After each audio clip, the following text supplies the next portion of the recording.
दोस्तों हाल ही में मैंने रोप कर्स 2 नामक मूवी देखा है जिसे सी हान लियो डायरेक्ट करे हैं। ये फिल्म रोप कर्स फ्रेंचाइजी की दूसरी फिल्म है। हालांकि पहली और दूसरी फिल्म के बीच ऐसी कोई खास कनेक्शन नहीं है, तो आप इस वीडियो को आराम से स्टैंड अलोन देख सकते हैं। स्टिल अगर आप पहली फिल्म की भी एक्सप्लेनेशन सुनना चाहते हैं तो उसका लिंक मैं डिस्क्रिप्शन में डाल दूंगा। साथ ही जो एक हल्की सी कनेक्शन है वो भी मैं इस वीडियो में समझा ही दूंगा। तो आज की वीडियो में हम रोप कर्स 2 फिल्म की कहानी को जानते हुए इसकी एंडिंग पे बातें करेंगे। अब वीडियो शुरू करने से पहले मेरी आप सभी से एक रिक्वेस्ट है कि आप मेरे फेसबुक पेज को और मेरी क्लिप्स वाली चैनल को भी जरूर फॉलो कर लीजिए, जिसका लिंक डिस्क्रिप्शन में होगा। साथ ही मेरी तबीयत थोड़ी सी खराब है तो आवाज अलग आ रही होगी और कमरे में भी कंस्ट्रक्शन वर्क चल रहा है तो साउंड प्रूफिंग हटा दिया गया है। स्टिल ऑडियो क्वालिटी अच्छी ही होगी, जस्ट दैट आवाज थोड़ी सी अलग लग रही होगी, तो उसके लिए मैनेज कीजिए। So now with that said, let's roll the intro.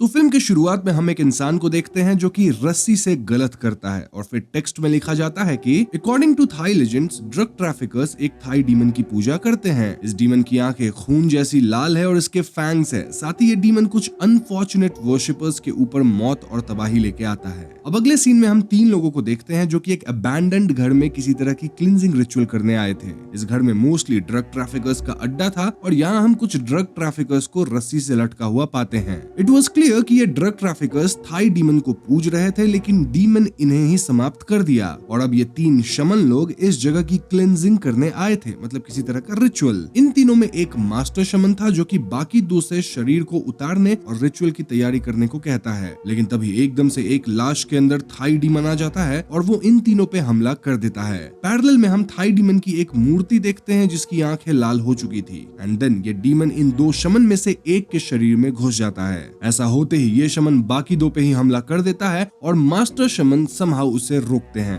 अब जो शमन पजेस्ट हुआ था उसे ऐसा लगता है कि एक लाश पजेस्ट हालत में उस पे हमला कर रही है और ऐसे में ये शमन उस लाश का गला घोट के उसे समाप्त कर देता है। लेकिन रियलिटी में दोस्तों ये पजेस्ट शमन मास्टर शमन को ही समाप्त कर दिया था। जी हाँ दोस्तों, जब तक पजेस्ट शमन अपने होश में आया तब तक उसके हाथों मास्टर शमन खत्म हो चुके थे और इससे वो एकदम शॉक में था। इसके बाद हमें उस डीमन की मूर्ति दिखाई जाती है जिसपे कुछ थ्रेड्स बंधे थे और एक खंजर लगा था, डिपिक्टिंग कि शायद इन 2 शमन ने किसी तरह रिचुअल को कंप्लीट कर दिया है या फिर रिचुअल आधा अधूरा ही हुआ। एनीवेज अगले सीन में हम एक इन्फ्लुएंसर को देखते हैं जिसका नाम ग्रे बियर था और उसके साथ उसकी कैमरा गर्ल भी थी। ये दोनों horror related real life events को स्ट्रीम करते थे और आज ये लोग ताइवान के अर्बन लेजेंड चिया मेडन को बुलाने वाले थे। इसके लिए ये दोनों एक गरीब साइकिक लड़की को पकड़ के ले आए थे जो कि स्पिरिट्स वगैरह से कनेक्ट कर पाती है और इस लड़की का नाम था चियामिन। चियामिन इनका साथ इसलिए दे रही थी क्योंकि उसे पैसों की सख्त जरूरत थी और ये लोग चियामिन को $10,000 प्रॉमिस किए थे। खैर लोकेशन पे चियामिन इनके साथ रिचुअल करती है और वो वाकई में चिया मेडन को समन कर लेती है,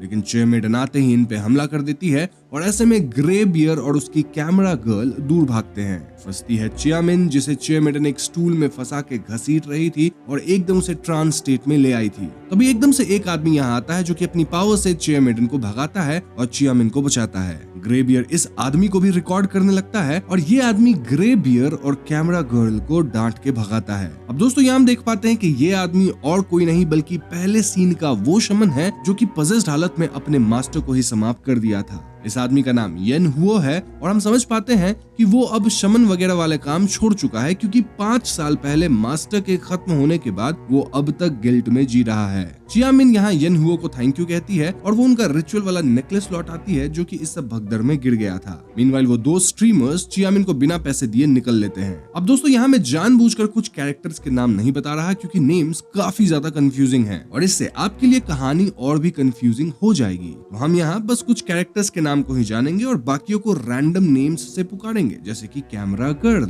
एनीवेज जब तक ये चिया मेडन वाला कांड हो रहा था, इसके पैरेलल में हम एक आदमी को देखते हैं जो कि ड्रग्स वगैरह ट्रांसपोर्ट करने का प्लान बना रहा था ऑन हिज मोपेड। इस आदमी को हम अंकल बुलाएंगे क्योंकि ये आदमी चियामिन का अंकल था। तो अंकल अपने मोपेड बाइक के डब्बे में ड्रग्स वगैरह छुपा लेते हैं और वो वहीं पानी में पड़ा एक रस्सी लेके डब्बे को बाइक से बांध देते हैं। अब जिन लोगों ने रोप कर्स 1 की एक्सप्लेनेशन देख रखी है उन्हें पता होगा कि पानी में तैर रही रस्सी यूजुअली कर्स्ड होती है क्योंकि इन रस्सियों को रिचुअल के तहत बहाया गया होता है।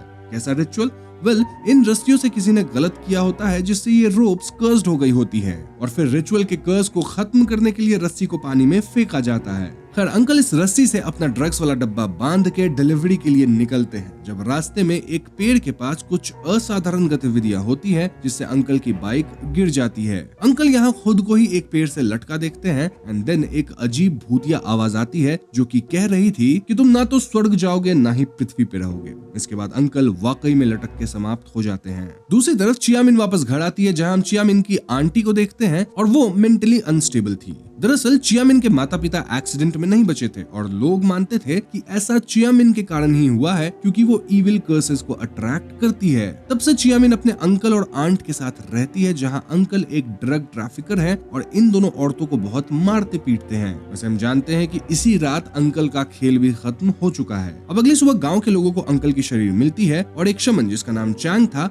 वो यहाँ के छानबीन करते हैं। दोस्तों, चैंग वही शमन है जिन्हें हमने पहले सीन में येन हुओ के साथ देखा था और चैंग भी बच गए थे। चैंग अब तक अपनी शमन वाले काम को कंटिन्यू किया है और अब तो वो टाओइस्ट मास्टर बन चुका है। चैंग बताते हैं कि क्योंकि अंकल की मौत किसी कर्स के थ्रू हुई है तो इन्हें रोप रिचुअल करना होगा टू रिमूव द कर्स। लेकिन फिलहाल वो रोप रिचुअल करने में सक्षम नहीं है क्योंकि लास्ट टाइम जब वो ऐसा किए थे तब काफी कुछ बुरा हुआ था। अब यहाँ चैंग का एक भतीजा भी था जो कि प्योरली मनी माइंडेड था और वो चाहता था कि अगर पैसे अच्छे मिले तो चैंग को ये रिचुअल करनी चाहिए। भतीजा यहाँ लोगों को एमलेट वगैरह भी बेच रहा था सेइंग कि इसे पानी में डाल के नहाने से उनके ऊपर से कर्ज खत्म हो जाएगा। खैर, इसके बाद चैंग येन हुओ से मिलने जाता है और उसे रोप रिचुअल करने के लिए कन्विंस करने लगता है क्योंकि येन हुओ ज्यादा पहुंचा हुआ शमन था। लेकिन येन हुओ तो ये सब छोड़ चुका था बिकॉज ऑफ हिज गिल्ट और चैंग येन हुओ को समझाता है कि मास्टर के खत्म होने में उसकी कोई गलती नहीं थी। मोreover, अगर इस कर्ज को रोका नहीं गया यानी रिचुअल नहीं किया गया तो ये कर्ज फैलता ही जाएगा जिससे कई और लोग समाप्त हो जाएंगे। तो हाँ, इन्हें जल्द से जल्द रिचुअल करना ही होगा। दूसरी तरफ आंटी मॉर्ग में अंकल की लाश को देखने जाती है और वो लाश को टच भी करती है।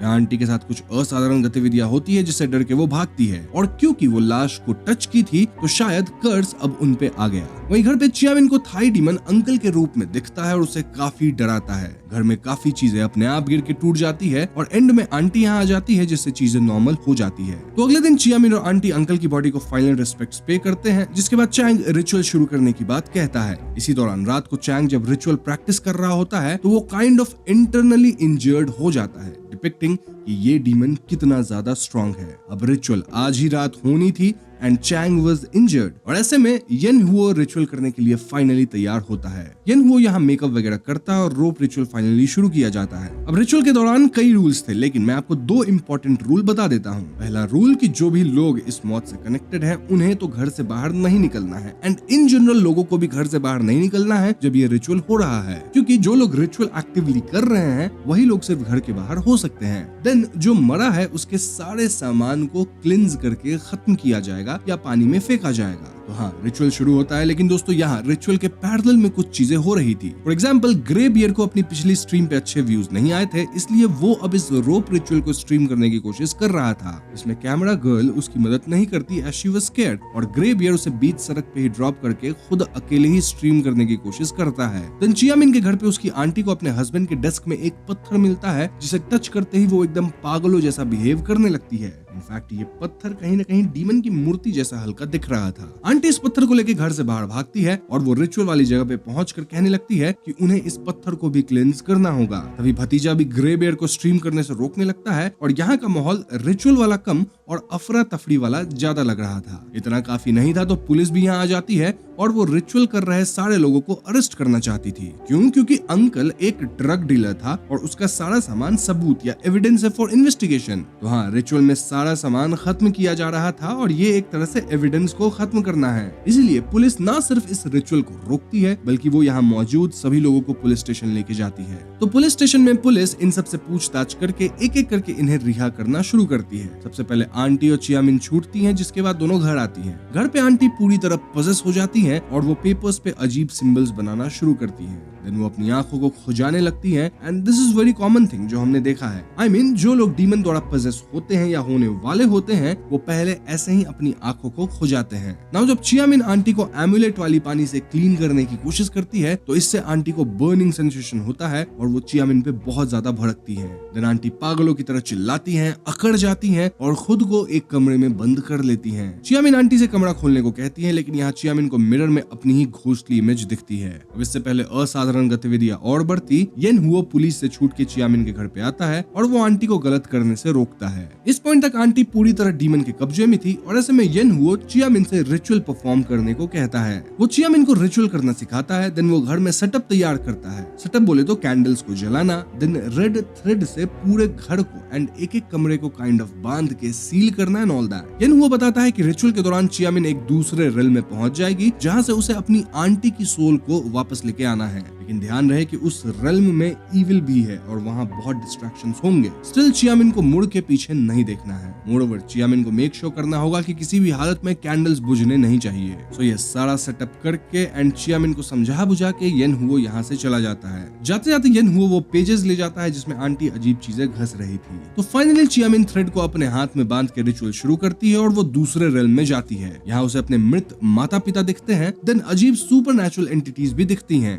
लेकिन चियामिन बिना डरे बिना डिस्ट्रैक्ट हुए आगे बढ़ते हुए अपनी आंटी की सोल को ढूंढ लेती है। चियामिन आंटी की सोल के साथ यहाँ से निकलने लगती है कि तभी पीछे से उसे अपने माता पिता की आवाज आती है जो कि उससे मदद मांग रहे थे। ये आवाज सुन के चियामिन खुद को कंट्रोल नहीं कर पाती और पीछे मुड़ जाती है। अब उसके पीछे मुड़ते ही ना सिर्फ आंटी की सोल गायब होती है बल्कि थ्रेड भी टूट जाता है और एकदम से चियामिन रियल वर्ल्ड में वापस आ जाती है। इट वॉज क्लियर कि ये रिचुअल फेल हुआ था क्योंकि चियामिन पीछे मुड़ गई थी और इसके परिणाम अनुसार पहले तो कमरे में एक चादर हवा में लेविटेट करती है, देन चादर गिरती है जिससे कैंडल्स बुझ जाते हैं। इसके बाद आंटी कमरे से बाहर जाके एक टूटे हुए कांच से खुद के गर्दन पे चोट पहुंचाती है। चियामिन समहाउ उन्हें रोकती है एंड देन आंटी को अस्पताल लेके जाती है। वहीं येन हुओ रिचुअल को आधा अधूरा बाद में कंप्लीट करता है एंड देन वो इसी अस्पताल में चैंग से मिलने आता है। हाँ, चैंग यहीं पे भर्ती हैं और चैंग बताते हैं कि चियामिन स्पेशल लड़की है क्योंकि वो स्पिरिट्स से कनेक्ट कर सकती है और अगर थाई डीमन ऐसी स्पेशल लड़की को पोजेस कर लिया तो वो तबाही ले आएगा। इसके बाद येन हुओ अस्पताल में चियामिन से मिलता है और उसका मन बहलाने की कोशिश करता है। इसी दौरान हम ये भी जान पाते हैं कि येन हुओ काइंड ऑफ चोजन वन है जिसके अंदर जोंग कुई की स्पिरिट है, तभी तो वो रिचुअल सबसे बेहतर कर पाता है।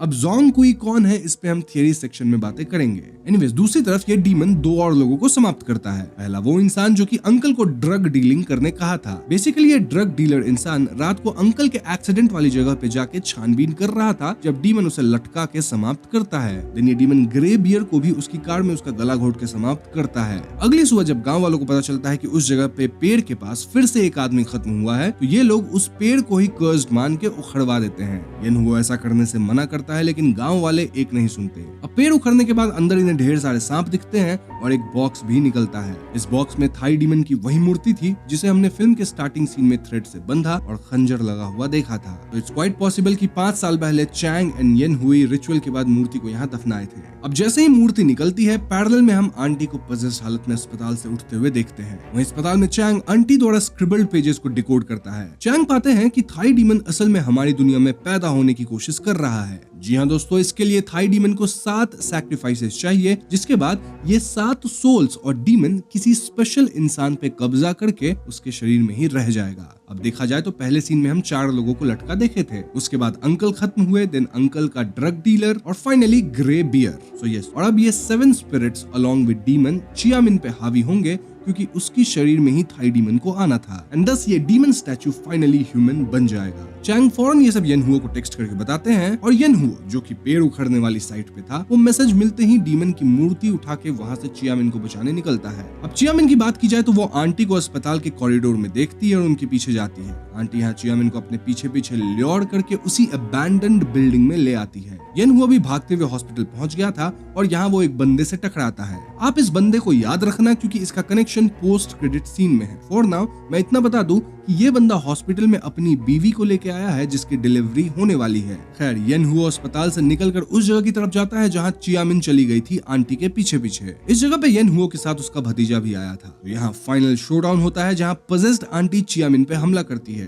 वो चियामिन को घसीट के एक कमरे के अंदर ले जाती है। तभी यहाँ येन हुओ भी आता है और वो एक कमरे में आंटी को लटकता पाता है। येन हुओ आंटी को फौरन नीचे उतारता है और उनकी सांसें अभी भी चल रही थी। येन हुओ डीमन की मूर्ति निकाल के रिचुअल्स परफॉर्म करना शुरू करता है ताकि इस थाई डीमन को भगाया जा सके। तभी अचानक पीछे से चियामिन आती है जो कि येन हुओ के पीठ पे चाकू मारती है। जी हाँ दोस्तों, चियामिन पजेस हो चुकी थी और अब वो येन हुओ पे ही हमला कर दी थी। अब यहाँ एक राज खुलता है, एंड इट वाज कि डीमन बार बार रिचुअल होने के बावजूद वापस नहीं जा रहा था क्योंकि एक चीज कभी भी डिस्कार्ड नहीं करी गई थी।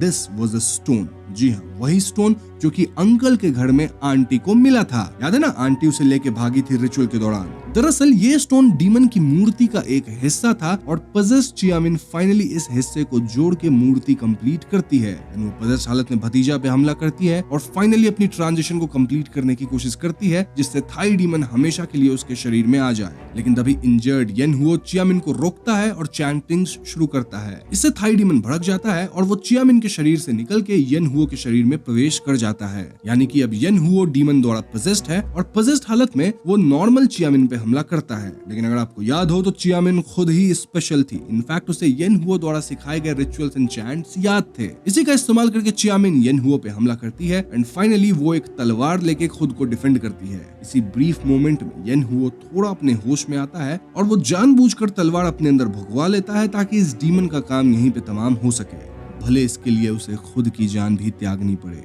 अब खत्म होने से पहले येन हुओ चियामिन से कहता है कि वो उसकी बॉडी को सील करे एंड देन येन हुओ अपनी 5 थंडर रून नेकलेस को लाने बोलता है। चियामिन तुरंत इस नेकलेस को लाती है। ये वही नेकलेस है जो कि हमने स्टार्टिंग सीन में भी देखा था और येन हुओ यहाँ चियामिन को ही ये नेकलेस पहनने को कहता है क्योंकि ये नेकलेस उसकी रक्षा करेगा। इस पॉइंट पे येन हुओ समाप्त हो जाता है और चियामिन बहुत ज्यादा रोती है। तभी एकदम से डीमन येन हुओ के शरीर से निकल के एक डिमोनिक स्मोक का फॉर्म लेता है और चियामिन पे हमला करता है। लेकिन चियामिन यहाँ तलवार से डीमन पे पलटवार करती है। इनफैक्ट हम देख पाते हैं कि चियामिन की मदद येन हुओ की स्पिरिट कर रही है इन फॉर्म ऑफ जोंग कुई। ऐसे में तलवार के हमले से ये डीमन फाइनली खत्म हो जाता है। डीमन के खत्म होते ही हम उसकी मूर्ति के भी 2 टुकड़े होते देखते हैं और यहीं पे चियामिन बेहोश हो जाती है। अब अगला सीन कुछ समय बाद का था जहाँ चियामिन हॉस्पिटल में अपनी आंटी से मिलने जाती है। आंटी अभी भी पूरी तरह से ठीक नहीं हुई थी, वो स्टेबल नहीं थी, लेकिन उनकी हालत पहले से तो बेहतर थी। वहीं चियामिन अब शमन बन चुकी है। वो येन हुओ का पूरा काम संभाल ली है और उसके अंदर भी स्पेशल पावर्स तो थे ही। वहीं भतीजा भी येन हुओ की काम में मदद करता है, ऑल्दो उसका ध्यान अभी पैसे कमाने पे ही है। चैंग भी अब हॉस्पिटल से ठीक होके आ गए हैं and he is proud of चियामिन। यहाँ चैंग जोंग कुई की एक कहानी सुनाते हैं। बेसिकली जोंग कुई अपनी बहन की शादी कर दिए थे और यहाँ जोंग कुई घोस्ट वगैरह को इंस्ट्रक्ट किए थे to protect his sister. This kind of depicts कि जैसे येन हुओ के अंदर जोंग कुई की स्पिरिट थी वैसे ही चियामिन के अंदर काइंड ऑफ जोंग कुई की सिस्टर की स्पिरिट है और इसीलिए जोंग कुई हमेशा उसे प्रोटेक्ट करेंगे। हम यहाँ चियामिन के पास वो 5 थंडर रून नेकलेस भी देख पाते हैं। फिल्म के आखिरी सीन में हम कैमरा गर्ल को मॉर्ग में ग्रे बियर की लाश के सामने रोते हुए देखते हैं। ऑफिशियल्स यहाँ कैमरा गर्ल को ग्रे बियर के बिलोंगिंग्स को देते हैं। वो इन बिलोंगिंग्स को चेक करती है, इसमें फोन्स एंड केबल्स थे और शायद इसी केबल से ग्रे बियर को डीमन ने मारा था। केबल के कांटेक्ट में आते ही हम अचानक से कैमरा गर्ल को अपनी आई को खुजाते हुए देखते हैं। फिर एकदम से उसकी आईज पूरी तरह से रेड थी as if she was possessed और यहीं पे फिल्म खत्म हो जाती है। अब दोस्तों फिल्म में एक पोस्ट क्रेडिट सीन भी है जहां हम कैमरा गर्ल को लटका हुआ पाते हैं उसी केबल से। देन कैमरा गर्ल के अंदर से डीमन स्पिरिट केबल के थ्रू निकल के उस बंदे के अस्पताल वाले कमरे में जाती है जिस बंदे के बारे में मैंने आपको याद रखने कहा था। इस बंदे की बीवी की डिलीवरी हो चुकी थी और उसको एक बेटा हुआ था। ये लोग बहुत खुश होते हैं और अपनी फोटो खिंचवा रहे होते हैं जब हम डीमन की स्पिरिट को इनमें से ही किसी के अंदर जाते देखते हैं। मोस्ट प्रोबेबली बेबी के अंदर गया होगा। यहीं पे पोस्ट क्रेडिट सीन खत्म हो जाती है। तो दोस्तों ये थी रोप कर्स 2 फिल्म की कहानी और यहाँ आपके मन में कई सवाल होंगे जिनका अब मैं जवाब दूंगा, लेकिन ध्यान रहे कि कई क्वेश्चंस अनआंसर्ड भी रहेंगे क्योंकि इस फिल्म की 3rd पार्ट भी है जिसका नाम है रोप कर्स 3 और वो फिल्म ऑलरेडी आ चुकी है और उसकी एक्सप्लेनेशन भी मैं 1-2 दिन के अंदर लेके आ जाऊंगा। रोप कर्स 3 में जोंग कुई पे काफी फोकस है, वैसे यहाँ भी हम जोंग कुई पे चर्चा तो जरूर करेंगे ही। Now we talk about theory, सबसे पहले हम हेवनली मैंडेट की बात कर लेते हैं, यानी कैसे चियामिन काइंड ऑफ चोजन वन थी। फिल्म में क्लियरली दिखाया गया है कि चियामिन कोई ऑर्डिनरी लड़की नहीं है। चैंग बताते हैं कि वो स्पेशल है क्योंकि वो स्पिरिट से कनेक्ट कर सकती है। ये उसकी हेवनली मैंडेट या दिव्य निर्देश को दर्शाता है, यानी उसे शुरू से ही डीमंस और स्पिरिट से डील करने के लिए चुना गया था। वो अलग बात है कि पहले चियामिन इसे कर्स की तरह देख रही थी और मानती थी कि इसकी वजह से उसके माता पिता मरे, क्योंकि वो स्पिरिट्स को अट्रैक्ट करती है। लेकिन फिल्म के अंत तक वो अपनी शक्ति का इस्तेमाल करके लोगों की मदद करने लग गई है। अब चियामिन वाकई स्पेशल थी, इसका सबूत ये भी है कि जब थाई डीमन को 7 सैक्रिफाइस मिल जाते हैं तो वो चियामिन को ही चूज करता है अपने नए शरीर के रूप में, यानी उसकी स्पिरिचुअल एनर्जी जो है और उसकी एबिलिटी है स्पिरिट से कनेक्ट करने की। इस वजह से डीमन चियामिन को आइडियल वेसल मानता था। येनहुओ भी यहाँ चियामिन को रिचुअल परफॉर्म करना सिखाते हैं, क्योंकि उन्हें पता होता है कि चियामिन में वो पोटेंशियल है। और एंड में येनहुओ की स्पिरिट मतलब जोंग-कुई के रूप में चियामिन की मदद करती है डीमन को हराने में। ये सब इस बात की तरफ इशारा करता है कि चियामिन को एक बड़े उद्देश्य के लिए चुना गया था, शायद जोंग-कुई की सिस्टर के रूप में, जिसका जिक्र चैंग करते हैं। अब फिल्म की शुरुआत में बताया गया था कि थाई लेजेंड्स के अनुसार ड्रग ट्रैफिकर्स इस डीमन की पूजा करते हैं। इसकी आंखें खून जैसी लाल है और इसके फैंग्स हैं। ये अपने अनफॉर्चुनेट वर्शिपर्स पे मौत और तबाही लाता है, यानी ये एक मैलेफिक एंटिटी है जो अपने पुजारियों को भी नहीं बख्शता। इस डीमन का सीधा कनेक्शन रोप कर्स फिल्म से है। देखो, पहली फिल्म में दिखाया गया था कि कैसे लोग रस्सी से गलत करते हैं और जब ये रस्सियां कर्स हो जाती हैं तो रिचुअल के बाद उन्हें पानी में बहाया जाता है। और पहले सीन में जब 4 लोग समाप्त हुए तो शायद बचे हुए 2 शमन ने किसी तरह रिचुअल को कंप्लीट किया होगा और रस्सी को बहाया होगा। इसीलिए 5 साल तक कुछ नहीं हुआ, लेकिन जब अंकल उसी कर्स्ड रस्सी का इस्तेमाल करते हैं तो उनकी मौत भी रस्सी के लटकने के थ्रू हो जाती है। ये दर्शाता है कि थाई डीमन और रोप कर्स एक दूसरे से जुड़े हुए हैं, मतलब शायद डीमन ही इन कर्स्ड रस्सियों के जरिए लोगों को टारगेट करता है। और इससे आपको ये भी क्लियर हो गया होगा कि क्यों 5 साल तक कोई भी घटना नहीं हुई थी, क्योंकि कर्स ट्रांसफर नहीं हुआ था। उन 2 शमन ने उस कर्स को वहीं पे रोक दिया था। अब अगर आप इंटरनेट पे सर्च करते हैं तो रोप कर्स और थाई डीमन के स्पेसिफिक लेजेंड्स मुश्किल से मिलते हैं, मतलब इंडिविजुअली हैं लेकिन कनेक्टेड नहीं है, ऑल्दो फिल्म में कनेक्ट करके दिखाया गया है। रोप कर्स एक ताइवानीज हॉरर फ्रेंचाइज है जो लोकल बिलीफ्स और फोकलोर से इंस्पायर हुई है, स्पेशली हैंगिंग घोस्ट के कॉन्सेप्ट से। ताइवानीज कल्चर में जो लोग खुद खत्म होते हैं, खासकर लटक के, उनकी आत्मा भटकती रहती है और दूसरों को भी अपनी तरह से मौत के लिए आकर्षित करती है। रोप यहाँ इस कर्स का मीडियम बन जाती है। फिल्म में थाई डीमन का जिक्र शायद इस लोकल लेजेंड को एक एग्जॉटिक ट्विस्ट देने के लिए किया गया है, या फिर ये ताइवान और थाईलैंड के बीच हिस्टोरिकल या स्पिरिचुअल कनेक्शंस को दर्शाता है। अब जैसा मैंने आपको बताया था कि मैं इस वीडियो के अंदर आपको जोंग-कुई के बारे में जरूर बताऊंगा, तो हाँ, जोंग-कुई एक बहुत ही महत्वपूर्ण फिगर है चाइनीज माइथोलॉजी और फोकलोर में, और ताइवान में भी उनकी बहुत मान्यता है। जोंग-कुई को डीमन ड्वेलर या घोस्ट किंग के रूप में जाना जाता है। उनकी कहानी ये है कि वो एक ब्रिलियंट स्कॉलर थे, लेकिन अपनी बदसूरत अपीयरेंस की वजह से इंपीरियल एग्जाम्स में टॉप करने के बाद भी उन्हें ऑफिशियल पोजीशन नहीं मिली। इस बेइज्जती से दुखी होकर उन्होंने खुद के साथ गलत कर लिया, लेकिन अंडरवर्ल्ड के किंग ऑफ हेल यमा ने उनकी शक्ति और नेक इरादे को पहचाना और उन्हें घोस्ट्स और डीमंस को कंट्रोल करने का अधिकार दे दिया। जोंग-कुई को अक्सर एक गुस्से वाला, काले चेहरे वाले, बड़ी आंखों और घनी दाढ़ी वाले रूप में दिखाया जाता है, जिसके हाथ में एक जादुई तलवार होती है। उनका काम बुरी आत्माओं को भगाना और लोगों को बीमारियों और बैड लक से बचाना है। लोग उनकी तस्वीर घरों में टांगते हैं प्रोटेक्शन के लिए। तो हाँ, फिल्म के अंत में जो तलवार से डीमन खत्म हुआ था वो काइंड ऑफ जोंग-कुई के ही तलवार को दर्शाता है। अब फिल्म में येनहुओ को चोजन वन बताया गया है, जिसके अंदर जोंग-कुई की स्पिरिट है, इसलिए वो रिचुअल सबसे बेहतर परफॉर्म कर पाता था। एंड में जब डीमन चियामिन पे हमला करता है तो येनहुओ की स्पिरिट जोंग-कुई के रूप में चियामिन की मदद करती है, मतलब उसे तलवार से डीमन को हराने की शक्ति देती है। चैंग भी एक कहानी सुनाते हैं जहां जोंग-कुई ने अपनी बहन की शादी की थी और घोस्ट्स को अपनी बहन की रक्षा करने के लिए इंस्ट्रक्ट किया था। ये सजेस्ट करता है कि चियामिन को जोंग-कुई यानी येनहुओ की स्पिरिट अपनी सिस्टर की तरह प्रोटेक्ट कर रही थी। इससे उनका कनेक्शन और भी गहरा हो जाता है और फ्यूचर पार्ट्स में जोंग-कुई का रोल और भी प्रोमिनेंट हो सकता है। नाउ फिल्म के अंदर 5 थंडर रून नेकलेस का जिक्र है